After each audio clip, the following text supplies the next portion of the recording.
Welcome to another episode of the Soothing Semantics podcast. I'm your host, Rafi Pinsky. Make sure, of course, to subscribe to the channel, smash the like button, leave your comments for all of your real estate needs in South Florida. Make sure to check out my newsletter.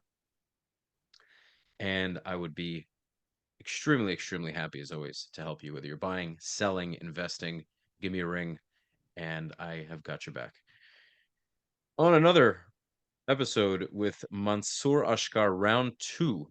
So if you haven't seen the first episode with this awesome Druze Israeli, make sure to check it out. We've posted reels on Instagram and they're really kicking off. They're really getting a lot of views. People are sharing them everywhere. It's really great. We had an amazing conversation. Chemistry was really fluid, and so here we are back on the show to have some more conversations on current events. So just to quickly introduce Mansor. Mansor has a YouTube channel himself. He's really garnered quite a lot of views on YouTube, on Instagram. He's very well known across really all over the world. People are taking notice, and he comes from a very interesting angle. He is a Druze Israeli. If you're not familiar with the Druze, I'm not going to go into it too much right now. That's why I highly suggest you go and watch the first episode, because that'll give you a very solid insight on who the Druze are and what the community is all about. Ultimately, he served in a special forces unit, served in Gaza, I believe you said 2014? 13. No, 26 and Earlier? 7. Okay, so a while back. Yeah. And you have Before some, we disengaged. sorry? Before the disengagement, I was inside Okay. of Gaza just before we disengaged and got out of there, and later on it led to everything we're dealing with right now. Right. So you have military experience inside of Gaza. So we're going to be covering Gaza. We're going to be covering this hostage deal. I hate calling it a deal. It's really not much of a deal. It's not a great negotiation, unfortunately. I am extremely both of us are extremely happy that the 3 young ladies are home and safe. Thank God. We hope to see all of them home ASAP.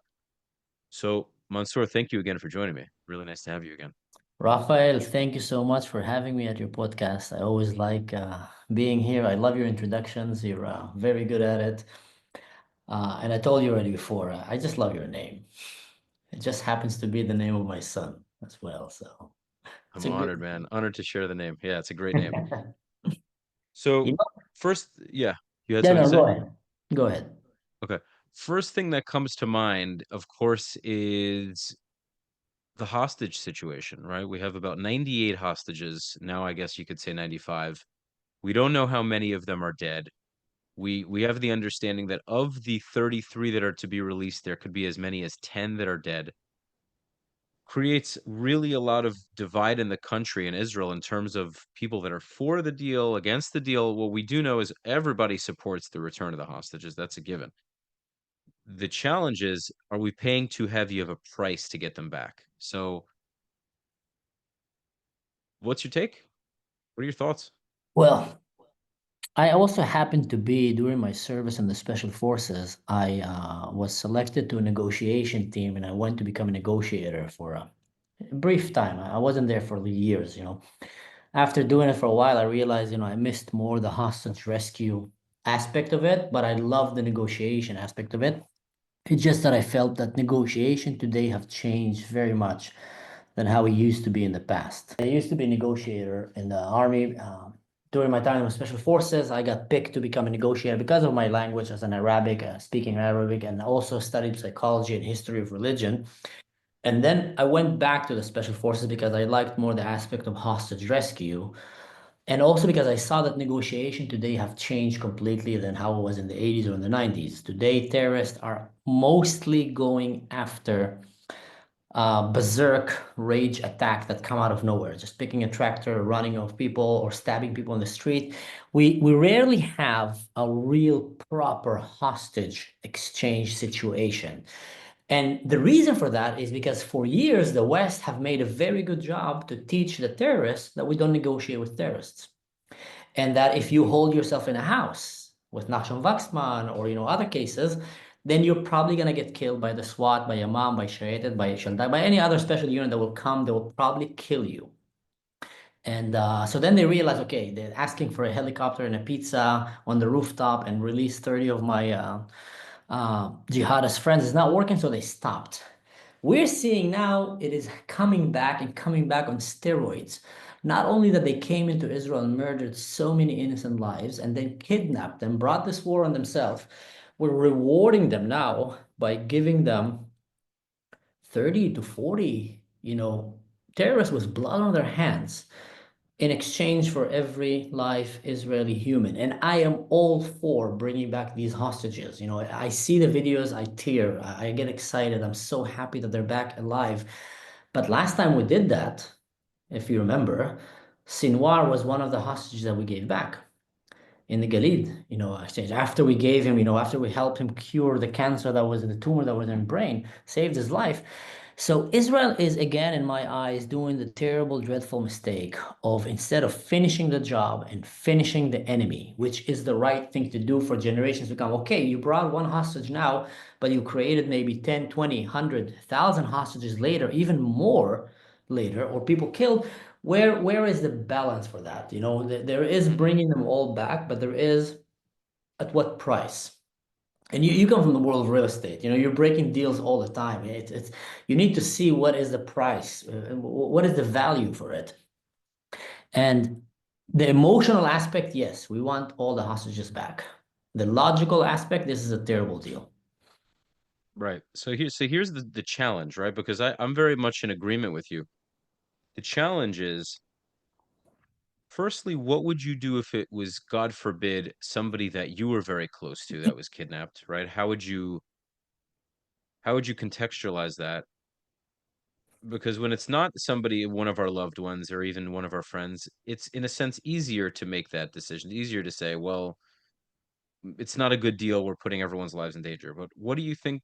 Do you think you would still have the similar stance if it was somebody very close to you, or do you think your emotions would get the best of you and you'd say, I don't care if the whole country burns, I need my kid, my family back?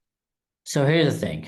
When it is your loved one, your son, your child, your wife, obviously many people will just wouldn't care what happened in the world. They will see the world burn. Just give me back my child. And I understand Right. that from a mother perspective, from a father perspective. But I'm also reminded of stories that we had in the Kippur War and many in the Six-Day War, where there were generals that while commanding the battle to defend Israel, someone came and told him, your son just died. And what he told them, he says, I'm sorry, I have no time for this right now. Let me deal with this later, because he was able to separate the emotion and his responsibility. If he would right now collapse and take the time to grieve, we might lose the country, we might lose the battle, countless of lives would die. And that is where our leaders come to be. I'm 100% with the parents and I want to see every hostage back. But I don't want to see every hostage back in a very terrible deal that will probably create more hostages in the future, and that will probably create another October 7, and that will actually help the enemy that we're bringing it close to being destroyed. There's many things that we're doing wrong in fighting Hamas, but at least we're crushing them. And now you're stopping it, you're rewarding them, you're showing that terrorism is rewarded, and I don't think that is the right way. I actually think also that is a very Ashkenazi way. That is not an Arab way. We are in so much agreement. We are in so much agreement. That opens it up to so many conversations, to so many thoughts. First of all, the Torah is against this, meaning the Torah says that if the deal is not a fair deal, because there's discussion on what to do from the Torah in terms of hostages, and if it's not a fair deal, then it shouldn't be done. And so in this case, we're going against Torah values, and we're thinking more from an emotional standpoint. Now, I know it's very tough, and I don't have family in that position, but the issue is Israel has done so much to get to where we are now. We have put challenges on the economy. We have put soldiers' lives in danger. Many soldiers have died in this multi-front war. We've had major accomplishments in this war. Many of our enemies' leaders have died. Many of the enemies have many, Hezbollah, Houthis, Hamas. Syria is toppled. There's so many victories that we've had, and if getting the hostages back means that we completely disengage from Gaza, we give up the Philadelphia corridor, we give up the Netzarim corridor. What was all of this for? And then we're going to go back to the to square one again. We're emboldening Hamas to take more hostages. We're emboldening, God forbid, not just Hamas, but Hezbollah and other enemies of ours to do the same. And what are we going to do? We're going to keep doing this over and over and over again. We expect to Here, ever have peace? here's the thing, Rafael. I feel like from my experience now, looking back, the solution for the conflict in the Middle East is actually a military solution. People don't like to hear that. It's actually right now at this stage.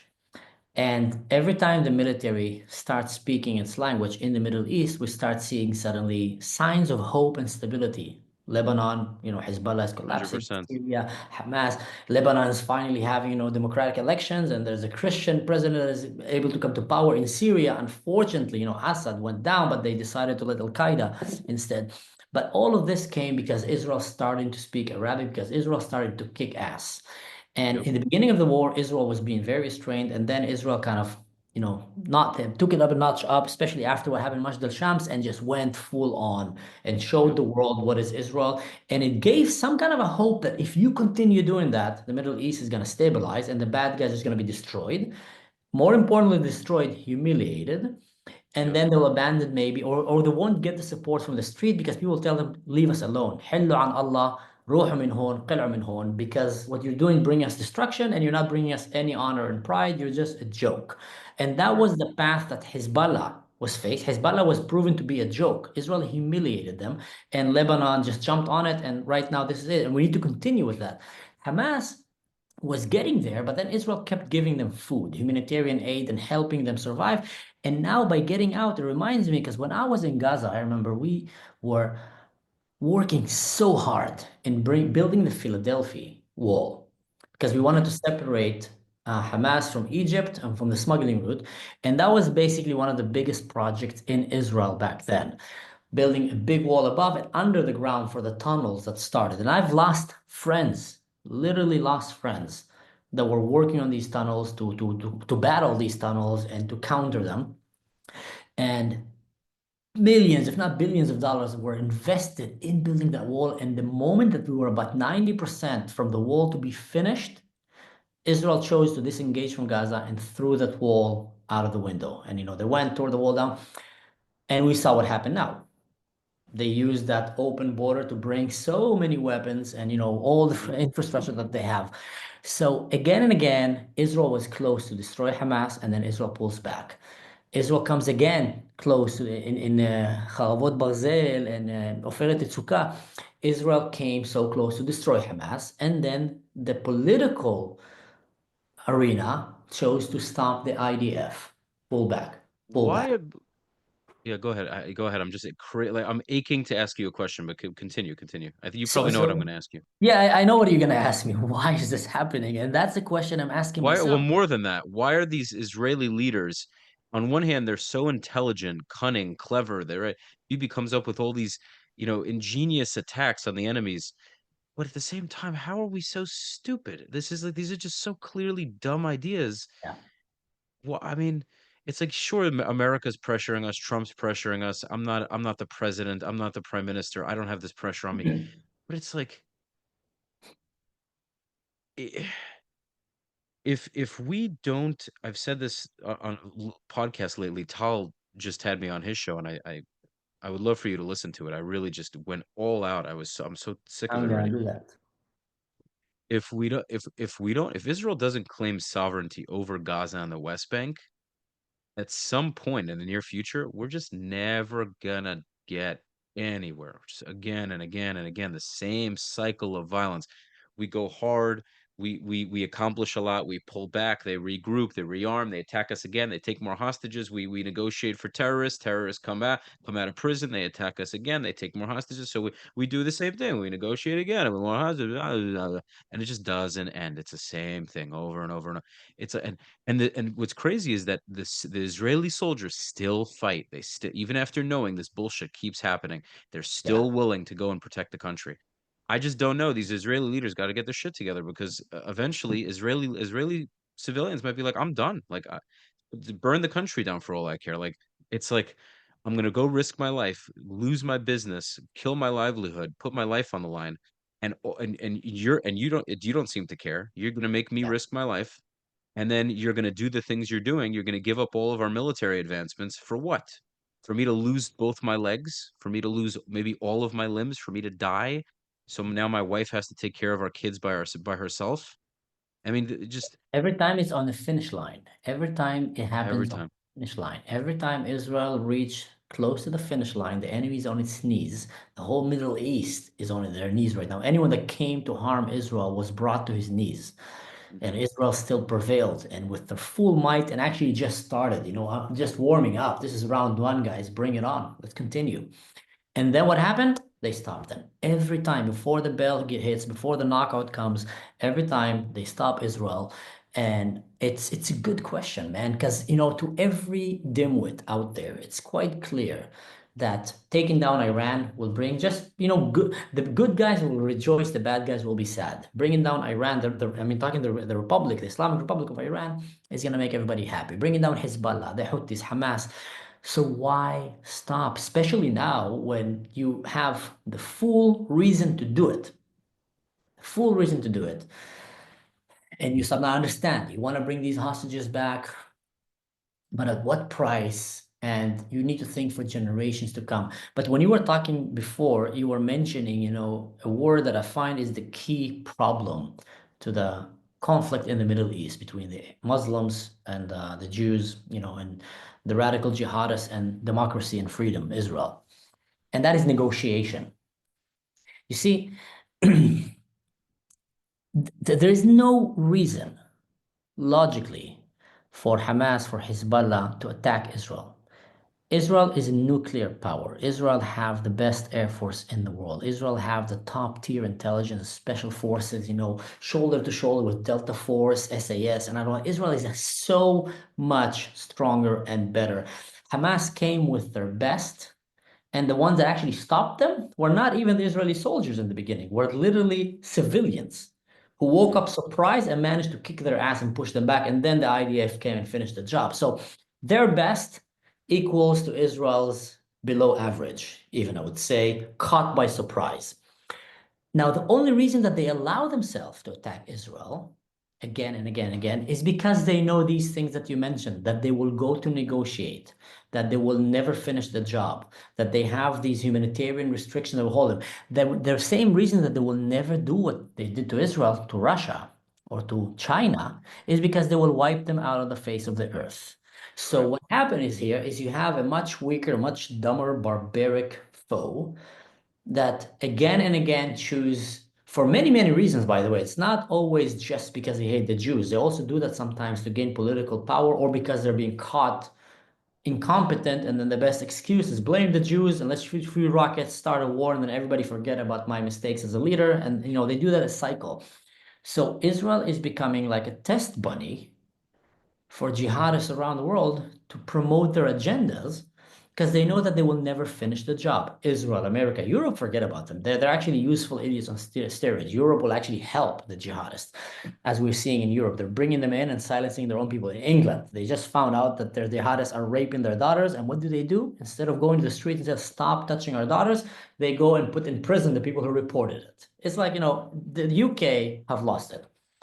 But in Israel, the fact that we keep negotiating with these people when we are so much stronger is perceived as a sign of weakness, as a way to exploit us. Because 100%. if the tide were different, if Israel was right now in the shoes of Gaza, primitive, backwards, no technology, no advancements, no training, no soldiers, full corruption, and we have Israel as our enemy, and Israel was, radical Muslim, we would never dare shoot one rocket at them. Yeah. We'd be just, okay, leave us alone, guys, don't mind us. But the fact that they dare to shoot one rocket, even Iran, none of these countries is even halfway close to be as strong as Israel, but they keep doing this, show of force against America, by the way. The Houthis are riding on camels and they say this to America. Why do you think they dare? Because they don't see America as strong. They don't see, especially when it's Democrats, they don't see America as willing to come and actually finish the job. And our negotiation is perceived as our weakness when it comes. And that brings us back to the hostage deal here. What we did now, you saw what happened in the street. They didn't go out because you look at it logically, what happened to the Gazans, and that's why the Gazans is perceived in a very, very bad light in the Arab world. Most Arab world look in a very kind of look down at the Gazans, at the Palestinians in general. They're perceived as like, the dumbest kind of group that they have in the region here. And one prime example for that is not only that they invaded Israel and they lost, then they went back and cowardly hid behind their people when Israel went. And then Israel basically obliterated all of Gaza looking for the hostages, and tens of thousands of their men got killed, all their infrastructures got destroyed. And then they managed to get a deal with Israel to bring back less hostages than actually, less prisoners than actually what Israel took. So Israel during this war took way more prisoners than they had before, and now they're getting less. So by every way possible of looking at this deal as a real estate person or anything, this is just a terrible deal. They lost everything. They got themselves more in debt. They lost their best. I don't know what. Mhm. Their economy is there. They went back 500 years and now they go out and they really genuinely believe themselves. We won, victory. And the Arab world around is looking at them. They're literally tews. They're like, look at them like as a joke, but they're happy about it. Why? Because they're doing the job for them. They're being a thorn in the leg of Israel. Yes, it's at the end of the day, even if they're not successful in destroying Israel, it's the fact that they're still causing us so much agony. The fact that a group of people is Yeah. able to cause a superpower so much agony and pain and stress, and that in itself is a victory in some form or fashion. It is. Hmm. If you are able to cause somebody that much more powerful than you so much pain, then you're winning in some way. That's my opinion. Yeah, yeah. But again, like I said, they have lost, so Israel lost like 400 soldiers during Mhm. this, fight after October 7th. Once they started the battle, 400 died. They've lost about 40,000.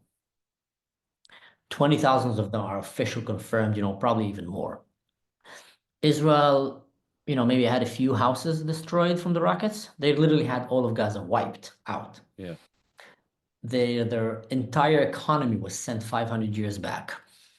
And look at the Hamas, by the way. The Hamas did not fight Israel. They were hiding all the time, just using Right. IEDs most of the time.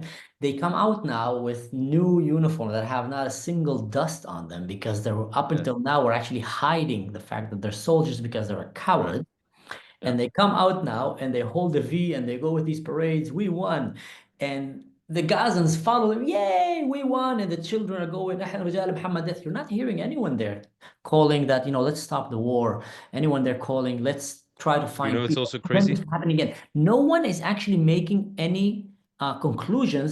How can we make this not happen again? What they're chanting right now all around Gaza is let's kill the Jews again. Let's do October 7 again. We won. So that just shows you how radical they are as a mentality, what a death cult is Gaza and the Palestinian street. But that also shows you from the Arab world looking at them, what a bunch of idiots. Like, seriously, guys, you think you won? You got all Mhm. your teeth knocked out, you're in the hospital, every bone in your body is broken, and you're like, I won. It's just that how stupid it is. And but we're never we're just not allowed to finish the job, and that's what pisses me off here.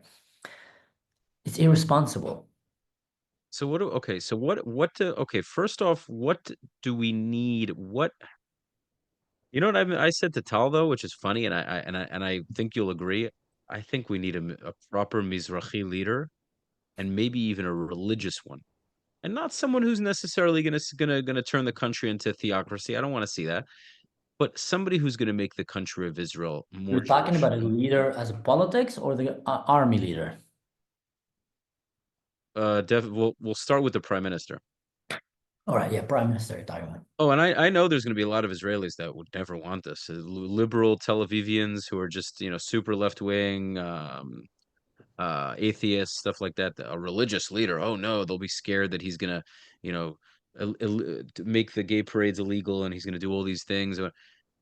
We, if the Arab world sees a real religious leader of Israel, there's something to that. I think there's a very powerful component to that. And if he I does don't things know. more, Well, and it you know, I is my take. yeah, no, it's fair enough. I don't know Yeah, if yeah, I fully agree on the aspect that it needs to be religious. The way I look at it, it doesn't mind. I don't care if he's religious or not. It needs to be the right character. It right, could, that characteristics could be in a religious man, and it could be in a Tel Avivi left-wing man.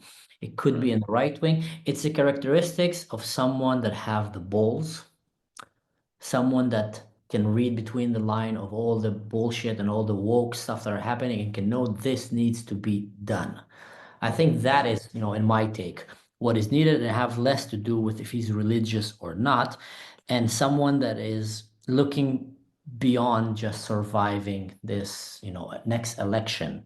I don't know, someone that is coming and saying, I was given the responsibility over the country of Israel, over the children of Israel, in all colors and religions that are citizens of Israel.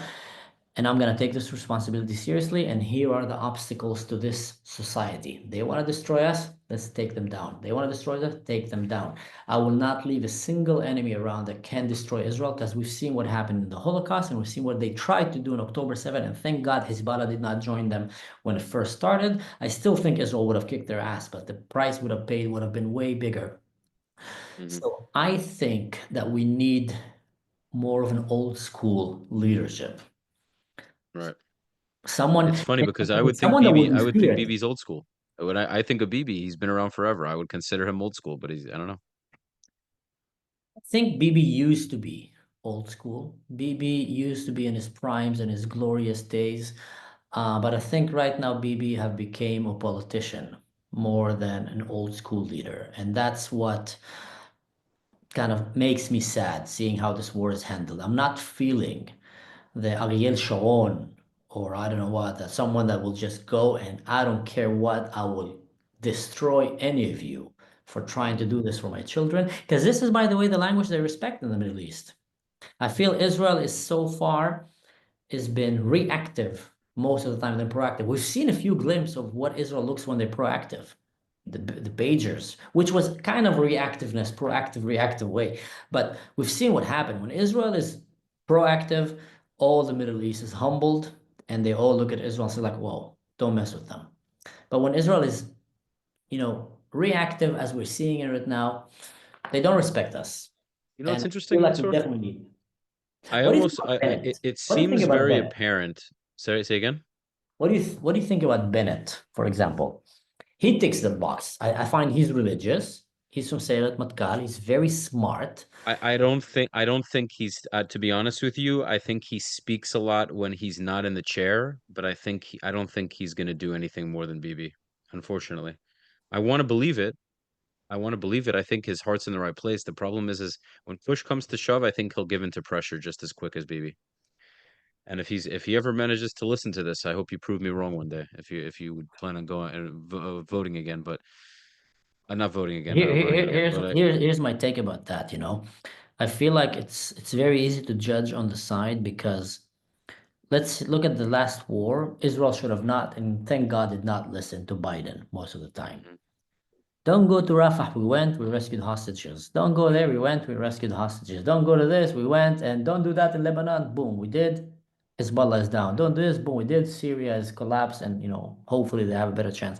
But So America might have known we were going to do that. So that I have a bit of a conspiracy theory that Biden was like, "Hey, listen, Bibi, go do it, but we didn't give you the approval. So this way it causes maybe." maybe. Here's the thing, though. Like Israel cannot be the only responsible adult in the room.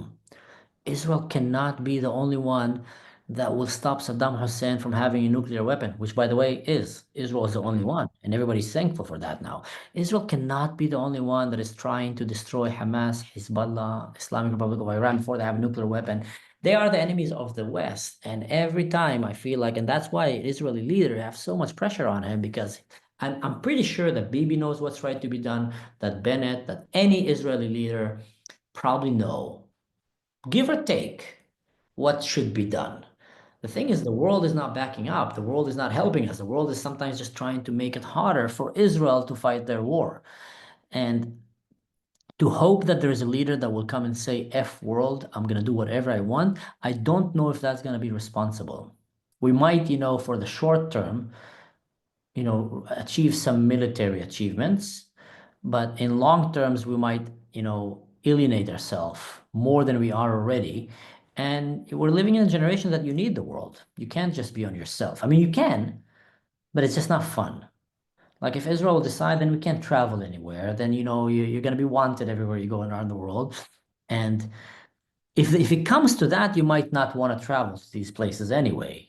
I feel like a lot of the countries now that I see that are trying to go and hunt Jewish soldier, I don't know what, are countries that in general they just don't know it yet that they're going downhill. They're gonna be trying. They're gonna try to escape their own countries Yeah, once but they see what radical Islam does to them. yeah, no. So I hear your argument, or not your argument, but your point. But it's how long are we going to play this war of attrition for? It's 76 years since we've gained independence. We've been fighting before 1948. How Yeah, much longer are we going to play this slow game? Meaning, we want to play this slow, this slow chess game of, well, if we do that and we say this, but we don't really mean that, and I don't know, we play this strategic, really long game, hoping that if we act yeah. this way, they'll react that way. It's like, how much longer do you play that game, and what's the result? Are we going to play this game until we're 100 years into Israel's independence, and that we still have these threats happening?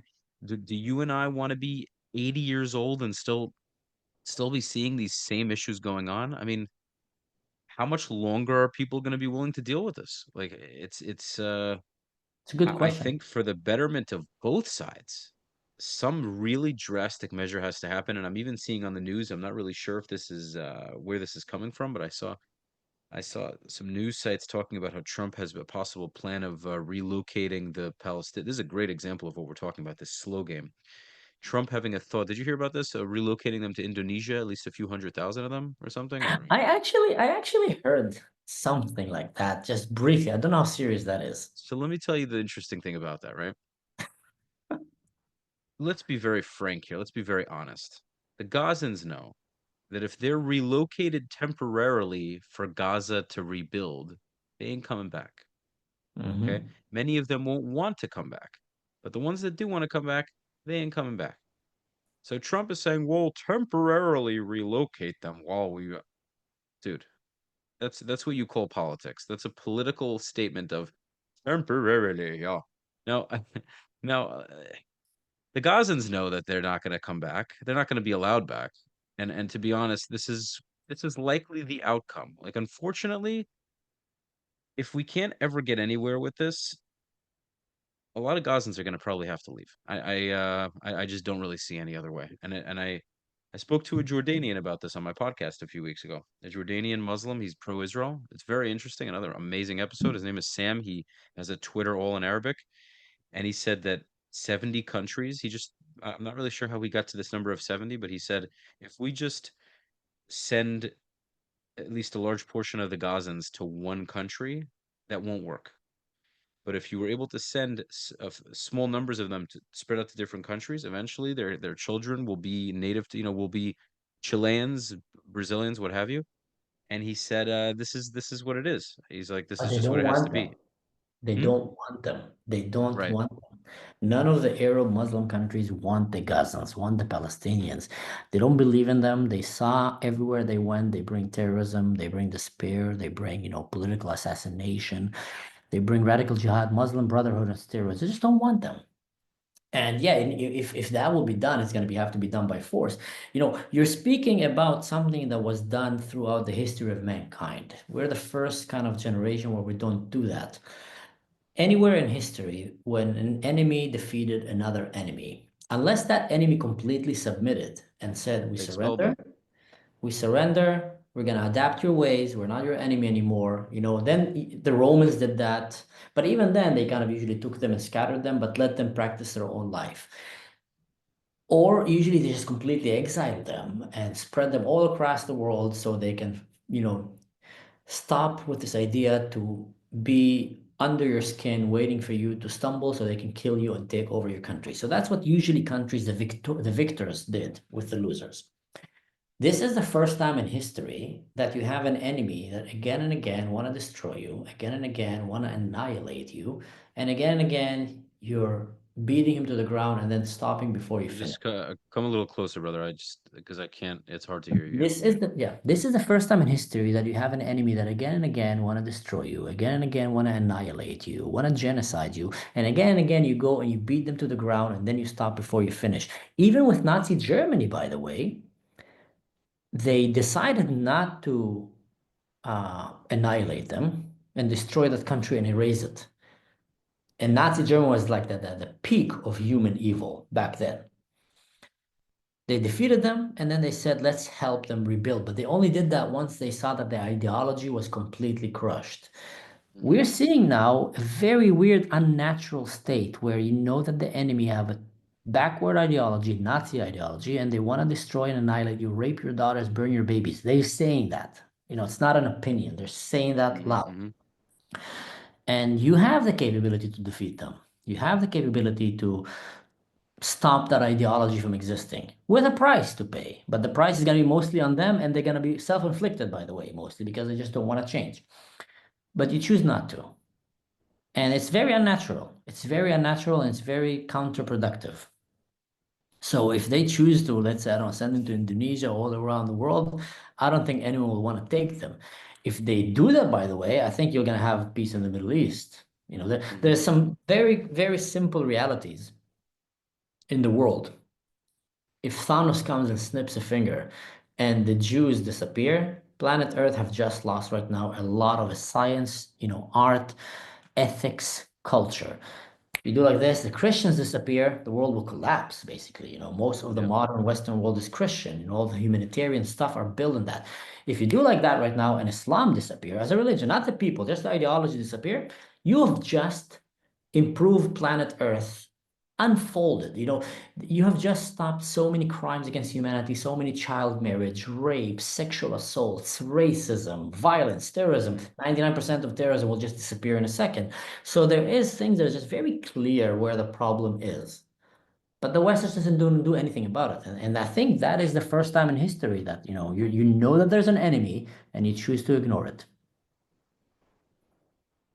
It's tough because we all want to live, many of us want to live in this world where everything's kumbaya and everything's peaceful. Because in the truth of the matter is I think Jews understand what being persecuted feels like, and we don't want to do that to other people. I think the collective of the Jewish people, and I speak for that. I say very harsh things, very right-wing things. And it's not because I want to kill my enemy. Well, I do want to kill my enemy if they want to kill me, of course. But I don't want to kill Gazans because I have some innate hatred for them. I just I need them to stop attempting to create a Palestine and replace in exchange of Israel. So if that's their unwavering goal, if they're relentless in doing that, then they either will have to go or war will have to be waged against them. Yeah. This is what any military leader understands. This is how the world has always worked. And so Israel at some point is going to have to make a choice in whether they want to be favored by the world, which doesn't work anyway, which I think as Jews, we need to understand that. We need to either decide, do we want to be liked or do we want to survive? And what's interesting is if we create country which is powerful and unrelenting, it says we will annihilate our enemies, the world will actually respect us more. When the Six Yeah. Day War happened, when we had these incredible military victories, even our enemies said, wow, there's something about these Jews that's incredible. Even I even saw anti-Israel content creators, there are a couple of them that gave credit to Israel and their victories of just obliterating Hezbollah's leadership, the Pager attack. They are not in support of Israel at all, and they said, "Wow, these are very impressive feats of Yeah. Yeah. strength." And so, our weakness is not going to isn't going to bring us love and respect, and that's what's No. really it really is. It's crazy to me that too many Jews don't get that. They really don't grasp that. Appeasement doesn't bring us favoritism. It's the strength and honor, and especially the Arab world. I was talking to the same Jordanian guy. I was talking to him off of the podcast yesterday, and he said there's actually a lot of Arabs that he knows that support the idea of Jews ruling Israel, of Israel being a Jewish state and all that, and they understand our rights and our connection to the land and all of it. But he said when we make decisions like we're making with this hostage deal, it becomes very hard for them to continue to support us. They go, Yeah.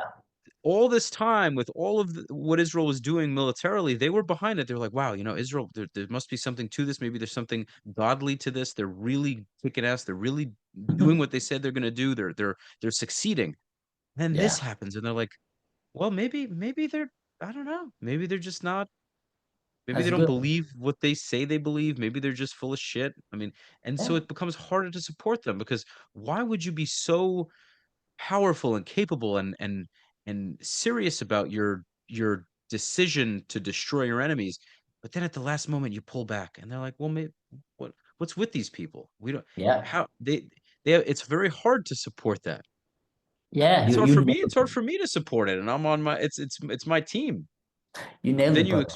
but then you expect your former enemies who are now starting to finally understand you. They're finally starting to they stepped out of their box that they grew up in, and they're like, actually I've done some research. I've listened to these Israelis. I've heard them on social media.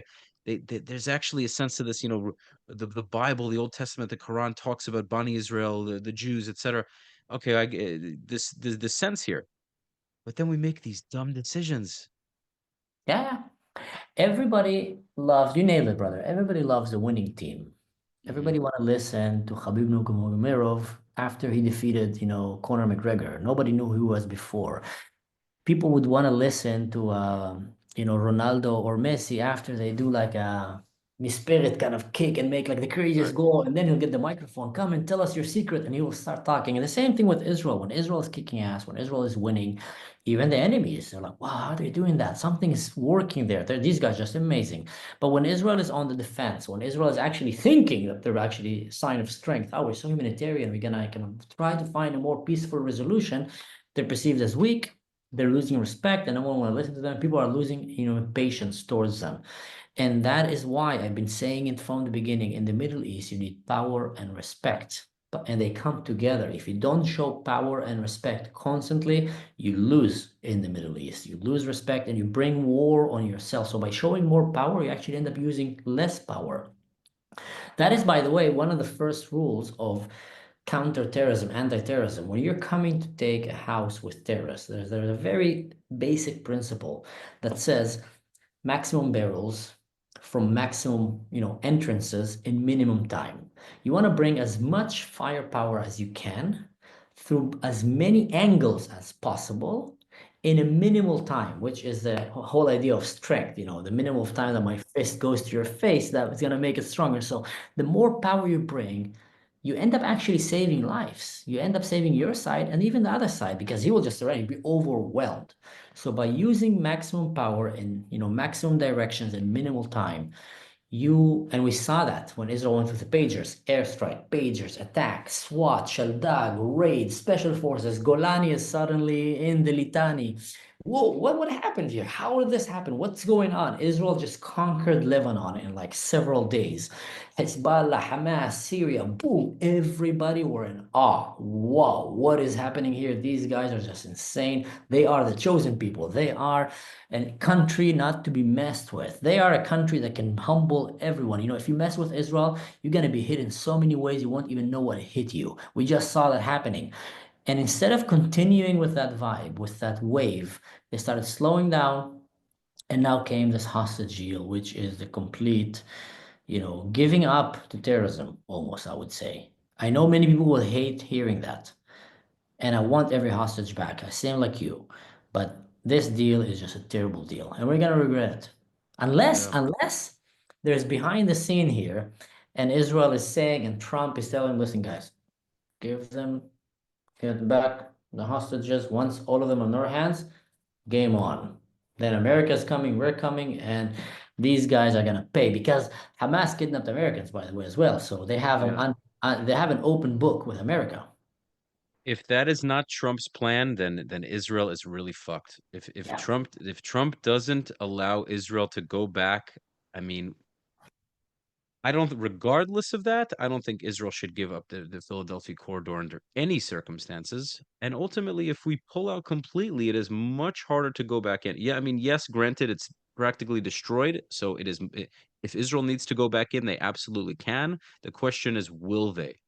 That's the biggest thing because it takes a lot of resources. You have to put all the troops back together. You have to, eh, when they were in Gaza, they were stationed, they had outposts, they had bases, they things were set up and established. You're Yeah. taking all of that structure and all of that accomplishment, and now you're pulling the plug on all of it, and now you have to regroup and do it again. That requires enormous amounts of money, time, energy, resources, even training. You have to train new Mhm. draftees. There's a lot of things that have to go into that. And so it creates tremendous, tremendous challenges. And it gives every minute that Hamas has to regroup is a minute that makes them stronger and puts Israeli lives at risk. It also, you don't think they're going to recruit new Gazans to join Hamas? Of course, especially now. They're going to be Especially they're now that you made stupid. them, you gave them the card to look like victorious, and they're going and winning the streets again. They already won the streets. You know, most of Gazans support Hamas. Most of Gazans are Hamas. I 100%. knew a lot of people from Gaza, inside out. I was in Gaza. I know what it is. You know, Hamas is not only the militant branch. It's, you know, the government is the economy, it's the social workers, it's education, it's UNRWA. Gaza is Hamas.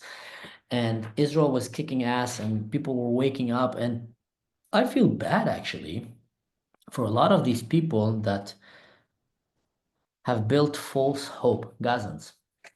There were a lot of Gazans that probably after seeing what Israel is doing to Hamas, Mohammed Deif, Sinwar, Ismail Haniya, and then Nasrallah, and Israel was just going on, you know, taking the list.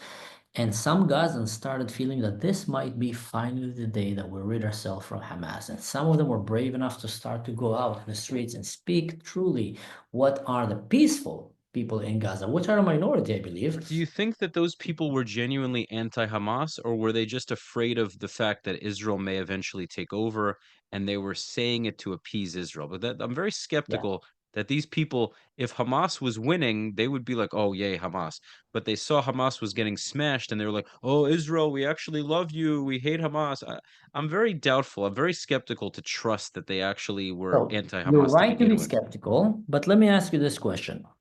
If you are living in a nation and more than 10,000 of your people were kidnapped, your cousins, your uncle, your brothers, your sisters were taken to these tortures, you know, room, basement, which we have videos of it that Israel captured from Hamas torturing its own people, and they got tortured in the most humiliated way. Many of your friends got killed just for having an opinion. Don't you think that there will be people in Gaza that don't like Hamas? That doesn't mean that they like Israel, by the way.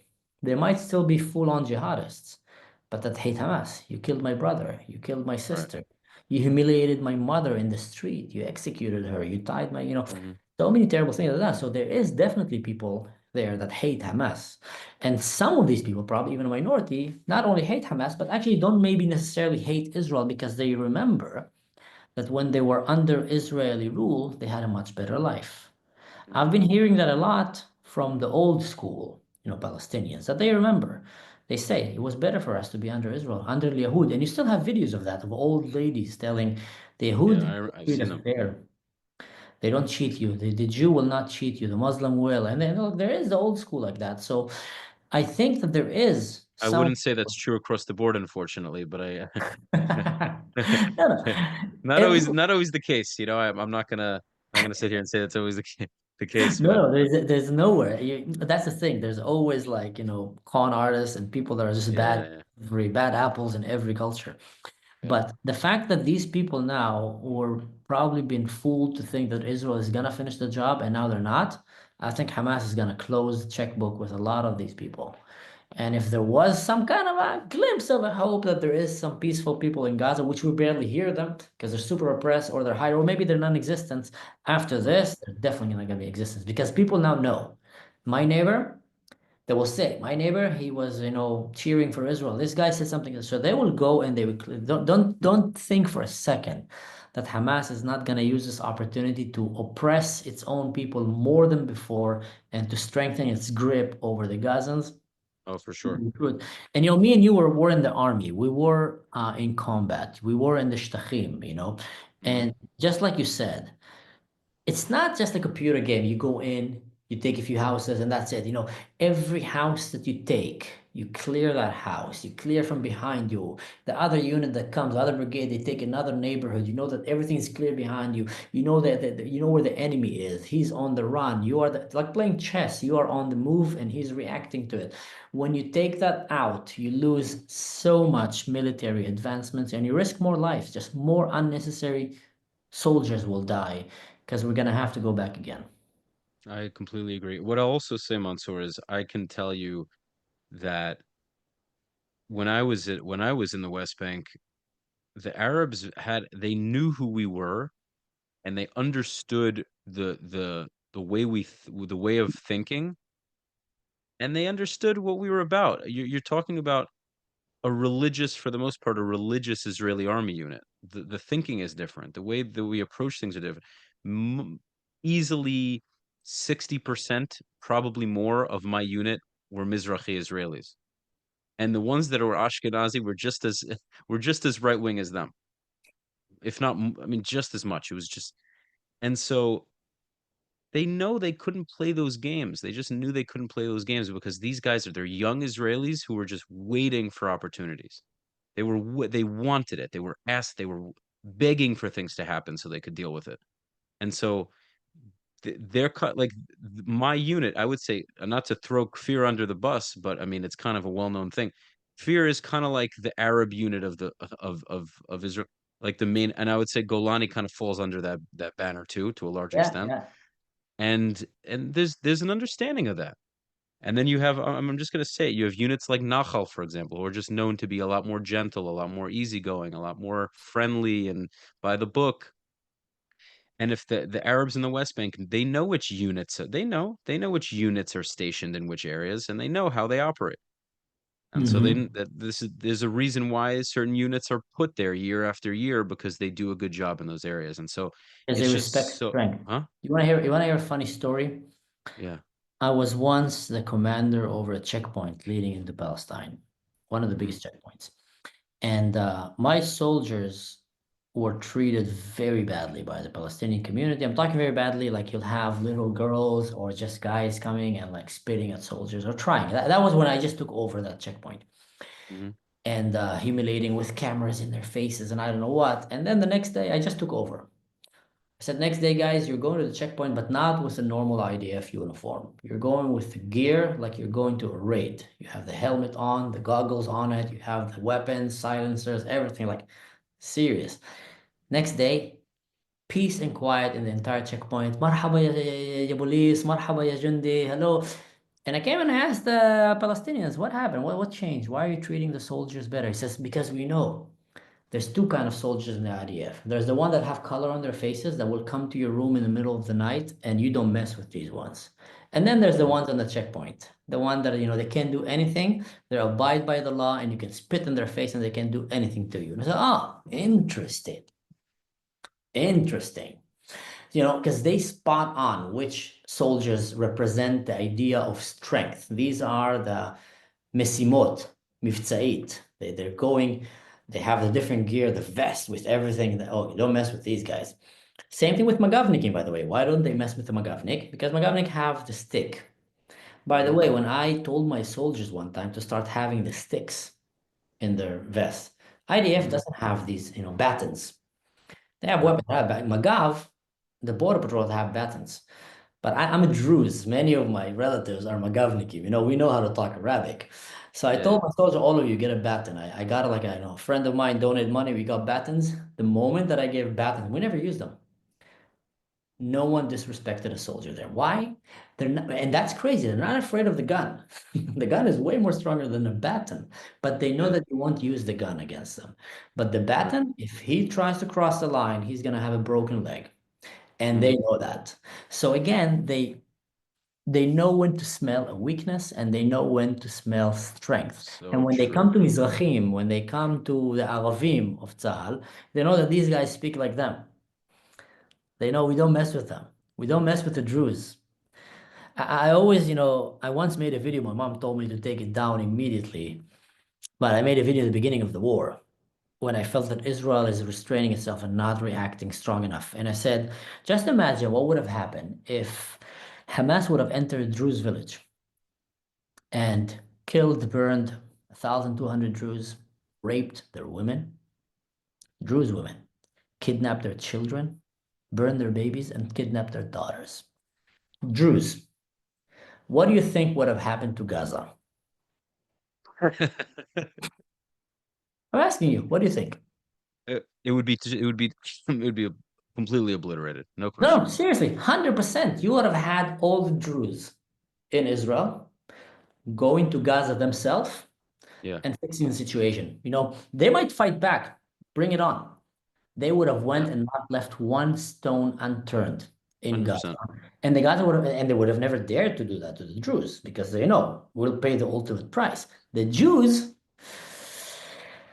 they're modern, they're European, they're Americans. Yep, yep.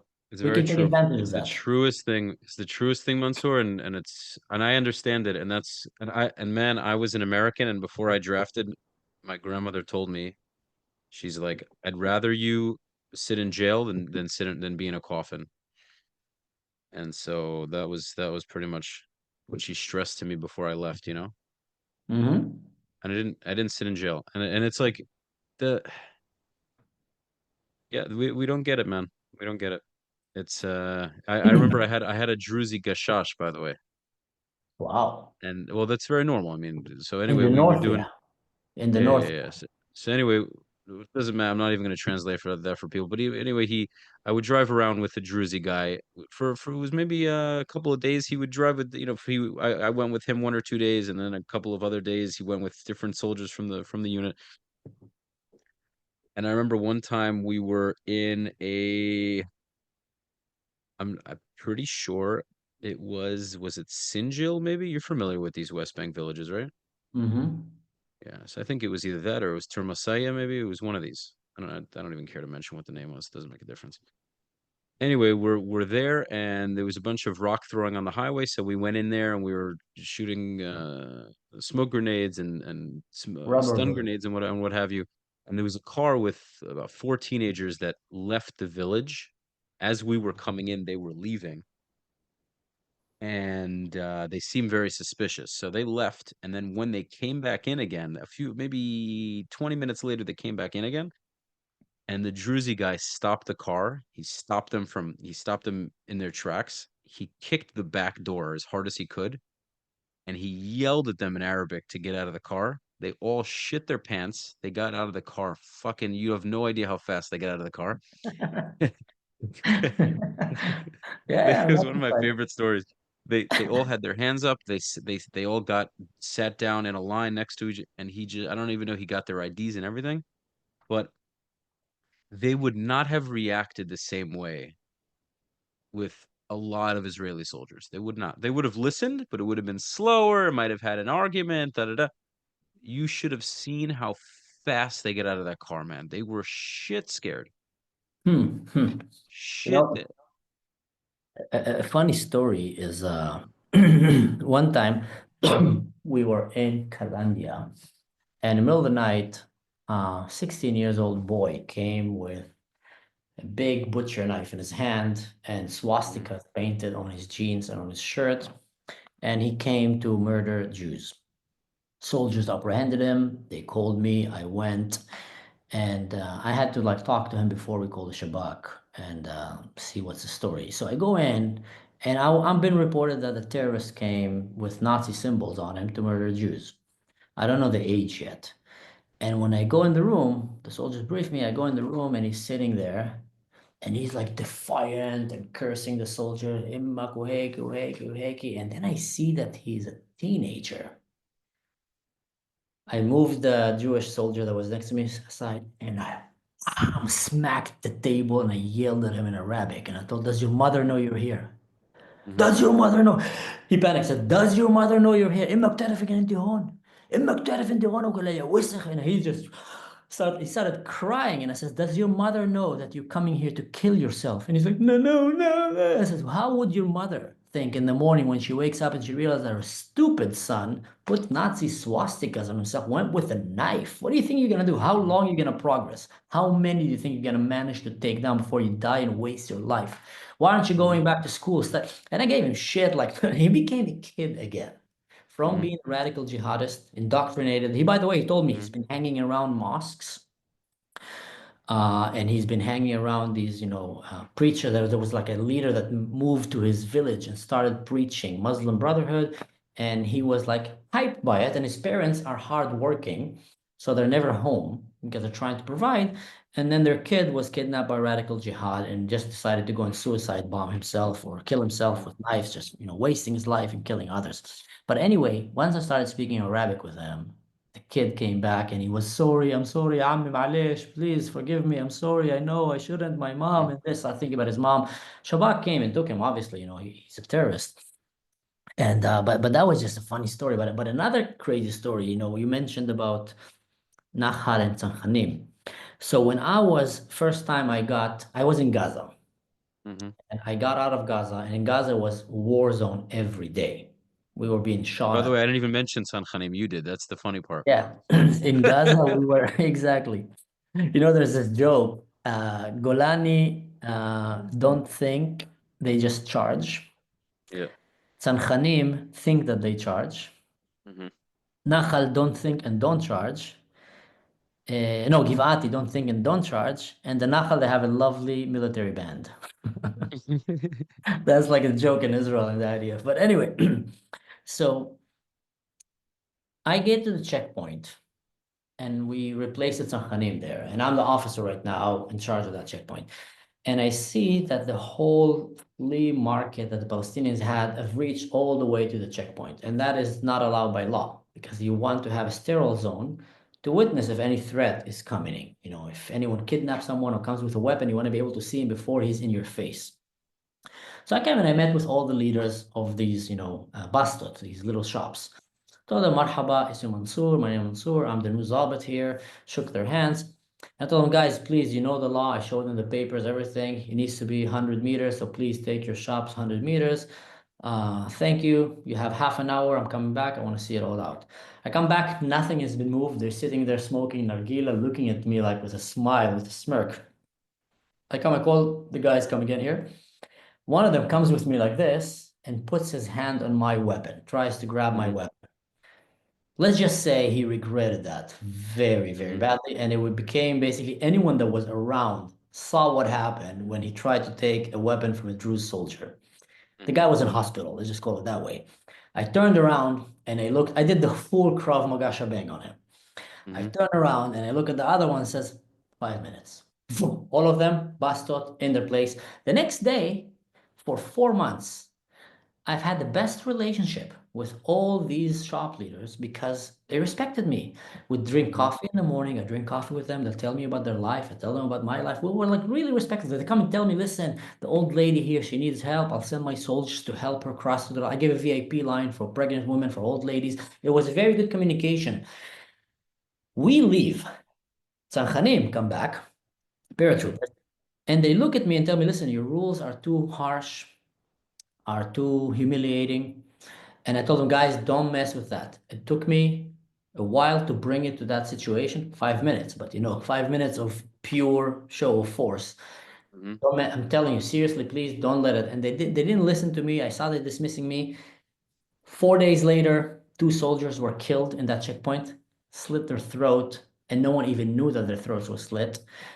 2 weeks later, another soldier was slit their throat and stabbed in that checkpoint. And then they realized that, you know what, this Druze officer was right after all. And, people paid the ultimate price because they were trying to bring Western humanitarian kind of understanding as if it's Europe into the Middle East. And no, you can't do that here. Clear rules. These rules were written in blood that sterols don't need to be there. And I'm serious, 3 people lost their life in 2 weeks It's really overnight. crazy how people don't get it. It's Yeah, yeah. there's a lot of things that I mean, when I was ever waiting for the bus to go back to my apartment, I had an apartment outside of the West Bank that I would go home to, every 2 weeks, 3 weeks, however often I got off base. And every time I was at a bus stop, I would always be looking around, and I would have my hand on the not the trigger, but I would have my hand ready to cock the weapon. Mm-hmm. Always, I would have my hand on it. I would have my hand on it like this. On the handle. Yeah. Yeah, no, I'm saying, to actually cock the weapon. Ah, on the yeah, on the how do you cock the weapon, reload it? Yeah. I don't know why I'm forgetting the word in English. I don't even know the word in English. Yeah, didricha. I don't know the word in English. Can. Yeah. So anyway, I would always have it there because I don't know. I'm not gonna if I'm just have it slung on my body. I'm not ready for any of that. A car comes by. I'm not to pull it up, cock the weapon. So I always had it like that. And I just noticed you have soldiers walking around. The gun is behind them. It's not even in front of them. One thing I always did when I was walking around with my gun off of base, like in the streets, I would always have my gun in front of my body. Yeah. And the thought to me, whenever I see soldiers with the gun kind of slung behind them, they're walking by the Kotel, Old City. They just have, you have girls a lot. I see more with girls, to be honest, but you'll have the gun just behind their back. I don't understand why that. I don't understand how they're thinking that that's an okay thing to do. Yeah. Um, No. but truthfully, the reason I bring that up is because when you're not ready, when you're too casual, and you don't think anything's gonna happen, that's the I believe those are the times where people really go after you. You look like an easy target. Yeah, most situations are either prevented when they see that you're not an easy target. They'll just decide to go for someone else, Right. or because you react fast enough. Right. And this is same like you, my entire service when I was, in civilian areas, not, behind enemy lines or in Gaza, I don't know what. I always had my weapon in the front, even in the bus when I was, taking, the long drive to Eilat, it will always be in front of me and my hand will be on it. Even if I'm like dozing, sleeping kind of in the bus, it's a long drive, no one can take it from me. And if I need to react, it's on me. That was just 100%. became a second nature. And It's crazy to me that it's not like that. I also there was a thing where around Jerusalem, I don't know if it's still the case, but you weren't supposed to put the magazine in the weapon, and like if the military police catch you, that I didn't give a shit. I was like, if you think I'm not gonna have my magazine in my gun, you are out of your mind. I didn't give a shit. It was like I am not gonna. I'm. You think a guy's running to stab me? I'm gonna have enough time to put the magazine in, then cock the gun? Are you crazy? yeah, yeah. The most I once had stupid. military police. They just finished the school academy for military police. So there's this rookie from the nylon. He just came out from class and they decided to raid a bus going to Mhm. Gaza, by the way. And I was on the bus and obviously I had the magazine inside. And the girl with the guy behind her writing notes started giving me shit. How can you be responsible as an officer having the magazine inside? I would expect better than you, this and that. And she gave me a ticket, you know? And now I was a relatively high-ranking officer there, and I had a pretty important job in Gaza. And I was called by the brigadier to his office to report what's happening. Why do you get a military police ticket? And I told him the story. I said, listen, we're going to Gaza. I put the magazine inside. And he says, yeah, but you argue. Of course. I told him if they try to touch my gun, they're going to end up in the hospital. I told him I'm having the magazine inside, whether they like it or not. They want to give me a ticket, give me a ticket. I'm not going to Gaza without the magazine inside my weapon. Mhm. So he looks at me and I'm thinking, okay, shit, I got screwed. He's gonna give me Mhm. some kind of punishment. I'm not gonna go home. I don't know what. I'm gonna be cleaning dog shit for some time. I don't know what. Yeah, yeah. And he looks at me and he tells me, next time I catch you without the magazine in your weapon, you're gonna be fined.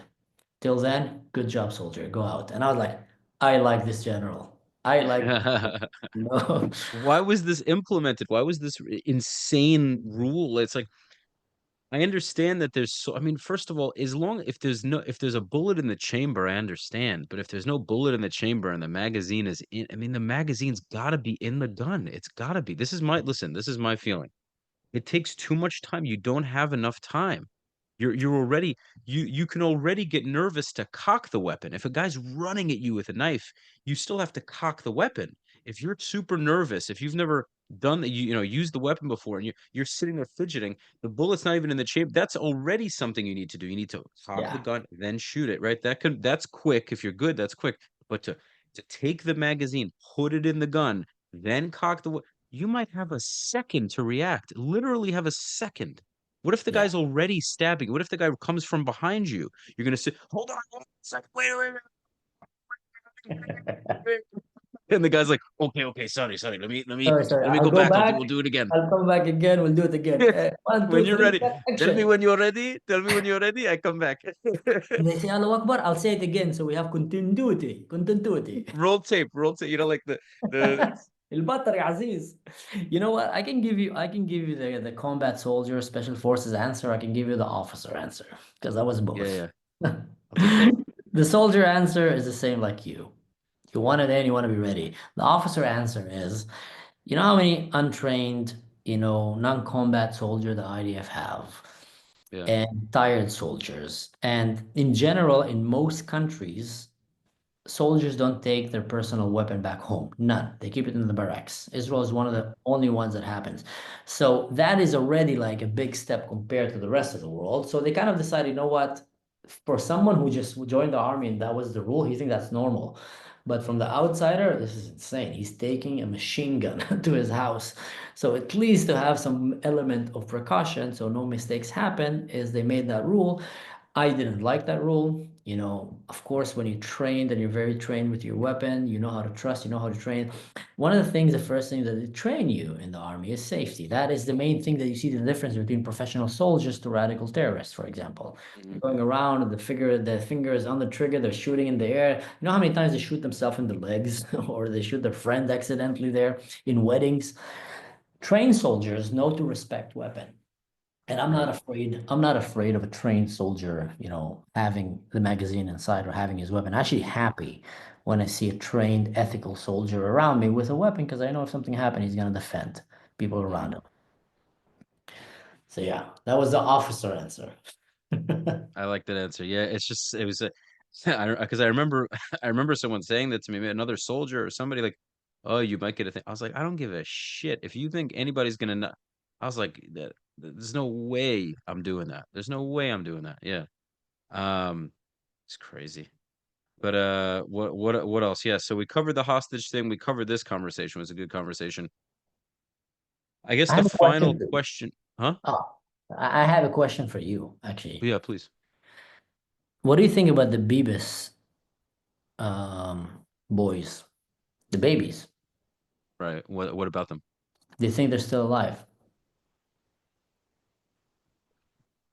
Do I think they're still alive? Man, I don't know, but it's tough when you're dealing with kids that age. It's very likely that they're not, unfortunately. I hope to God they are, but do I think they're alive? I don't want to say I think not because I don't even want to put any kind of bad, I don't know, I'm just, I don't want to put bad I mean, they're either alive or they're not, right? But man, I hope to God they're alive. I don't know. I don't know, man. I mean, Because Hamas released that video back in the day. Remember when they said, the father was crying and that you killed my mhm, children? Now, it could have been psychological warfare that they're playing. They're evil. They do that all the time with the people that yeah, they're messing up with him, and the kids are not dead. It could have been that they actually died. I don't know. right. I hope not. My only redeeming kind of thought here is that kidnapping 1-year-old baby, and I don't remember that the other one is like 3, 4 years old. Mhm, Kidnapping that age of children, this is undoubtedly very bad publicity for Hamas. mhm, Like there's no way you can spin that around and say these are Zionist resistance, these are occupation. No, right. they're just little babies. They need to watch Paw Patrol, and he still needs Materna and drink from milk from his mother. So probably releasing videos with these babies, it's bad publicity. So they might have just kept them off the screens, but they might still be alive. That's my main hope. I really hope they're alive. I think every It's very hard to keep them alive, like you're saying, to give them the proper formula to to make sure that they're actually alive. That's the challenge, really. Yeah, I don't think Hamas have nurseries for babies. I don't think they were I'm pretty sure they planning. don't. Yeah, I I don't think they don't were think so. planning on opening a Jewish kindergarten, when they went to slaughter Israelis and kidnap their babies. So, Yeah. hmm. Yeah, I don't know. We'll see what happens. What I guess to a finishing point I'd like to ask you is, I mean, we kind of covered it with Indonesia and whatnot, but What does Israel need to do to get any kind of semblance of peace? And do you think that it involves taking full sovereignty over Gaza and the West Bank, where they claim all of this to be Israeli territory? Do you think that has to happen? Yes, I think Israel needs to completely destroy Hamas and mostly crush its ideology. And for that, the solution is military. Israel should keep doing what they started with the pagers, with the special forces, with the Gdudim, the brigades, with the boots on the ground, going house by house and plucking them out. Israel should stop giving them humanitarian aid. You're feeding them. You're But making how them do you stop the starve. ideology? Say Hamas gives out a statement, Abu Abaida says, "We surrender, Hamas is over." Okay, great. How do we know they're not going to, we still have It's not about, Islamic you don't Jihad? need them to say their surrender. You don't care what they say. You Hmm. need to bring such destruction and death to their doorstep, to Hamas, that people outside would look at them and says, you guys are just a bunch of jokes. That the Arab world will start looking at them and say, look what you've done. You've achieved nothing. You've destroyed your nation. You've killed yourself. You're pathetic. You're using your people as human shields. You're cowards, which is everything is true. And we're very close to be there. So to destroy the ideology of Hamas, you need to keep crushing Hamas so the other Arabs around will just, you can't ignore it. Look at these guys. But what about Gaza? What I'm saying is how do you realistically crush Hamas? In actuality, right? Wh- How do we know that we've crushed them? As long as there are still Gazans in Gaza, how do we know which ones are peaceful, which ones are not going to attack us anymore? Meaning, how do we truly know that Hamas is finished? How do we truly know that the ideology doesn't still exist? That there can't be a Hamas. We defeat Hamas one, but there won't be a Hamas two. How do we? How do So we? how did you destroy Nazi Germany? You completely blow the shit out of them Mhm, and brought them to their knees in the most humiliating way, and then you just, they surrendered. mhm, Same thing with, the Empire of Japan, kind of right. before, they completely got their, face, blown up and they surrendered. We're not doing that with Hamas. We're actually sending them food. We're giving them humanitarian corridors. We're treating their wounded. I don't know what. You're not even close to actually be properly fighting such an enemy to destroy it. We were much closer with Hezbollah, by the way. We gave them, much deadlier blow. But with Hamas, I understand we have hostages there. So that's first of all. Second of all, yes, you can't let them rule over Gaza. There's no, Right. you can't let them have their own country. This is it's just stupid. These people are Right. just going to have a failing country and they're going to use it to promote more terrorism. So either Israel takes control of that area at least for a while and make sure demilitarize the area and make sure a proper education is being enforced there in school and that you control the school curriculum. You're doing them a favor. I mean, I don't know if Israel want to do that, but you need to control the school curriculum, you need to control the education system, everything to make sure that actually you're not raising children to become shaheeds. Right now they are. Hmm. But without doing that, there is no way. You're not going to be, if they manage to send them all to Indonesia, that is problem solved in some way. That is problem solved. You just solved the whole problem because you literally just sent a bunch of terrorist supporters. And people will argue, you know what? Look what happened now in the streets. Ceasefire, Gazans are walking in the streets, children and men and women and Hamas soldiers. What are they chanting?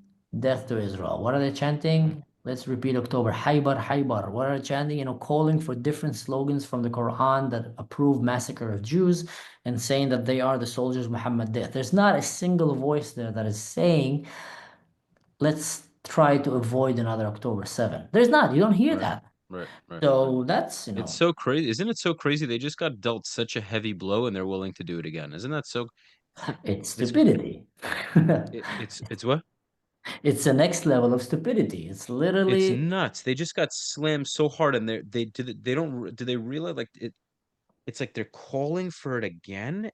But the truth is you know what? Let me backtrack. I'm not surprised. You know why I'm not surprised? Because we're giving them an excuse. yeah. We're basically begging them to think this way. We're like, Don't worry, just when we need to finish the job, we won't. And they're like, well, you guys are a joke. It's kind of like the example you gave with the soldier with the gun versus the baton. They know we're not going to use the gun. Yeah. So they're like, hey, well, we might lose more people. We already don't have a. I mean, Gaza's destroyed. So what do we have to lose at this point? We might as well keep the war going. You can't destroy my house. It's already destroyed. You can't kill my dad. He's already dead. Okay, might as well try to kill you. You killed my family. Might as well give up. I have nothing to live for anyway. So I might as well fight you. You're giving me a reason to keep fighting. You're giving me a hope that I can actually accomplish my goal. So Yeah. we're to blame. Truthfully, we are to blame for that. We are, and you know what? There's an element of just really blunt stupidity and low IQ. Like people Mhm. ignore that, but if you come from a lot of these places around the world, there's just a lot of really stupid people there. Like Right. seriously, street stupid. Like they have their IQ is low, their mentality is backwards, and they're just dumb. Like we all had in the class that dumb kid that will always come and try to pick a fight and get the shit beat out of him, but every chance that he had, he will come and like puff his chest and pretend to be like, he's the next thing. So imagine the statistic of that kind of person in Gaza is way higher. You see them in the street all the time. Just literally a lot of dumb people there that cannot realize that they've been defeated and just going out and chanting that they won. Looking at what happened around them. Like in Tel Aviv, people are still going to coffee shops, to the beach, enjoying life with all the rockets that they're shooting at Israel. Israel is just bam, bam, bam, iron doming them like nothing, and people are living life over there. I mean, they have lost in so many ways, but there's still, you Mhm. see dumb kids going around. We won because stupidity, ignorance mixed with radical jihad. You know what, man? What I will say is whichever side has more has more hmm, gotta stop with this vape. Whichever side has more heart. I mean, if we keep giving them excuses and they're relentless, doesn't matter if you're more powerful, it doesn't matter if you're smarter. If the dumber Yeah. side says we'll fight you and never stop, and you don't force them to stop fighting, then they could have a 20 IQ. All they need is a gun. And that's the case, by the way. That's exactly what it is. And so, in a way, we are just as stupid for allowing this to happen. So it is, yeah, it is. I don't believe I'm part of this collective of people, but I still am part of the nation. So I have to take, you know, I'm part of the team.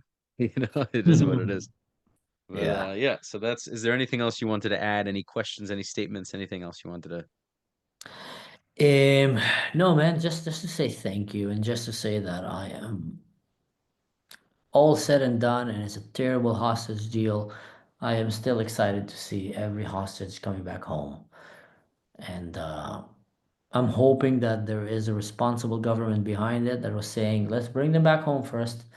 But Israel did not forget what Hamas did on October 7th. And that is my hope that Israel and America and the West did not forget. And they did not forget that the job is not done.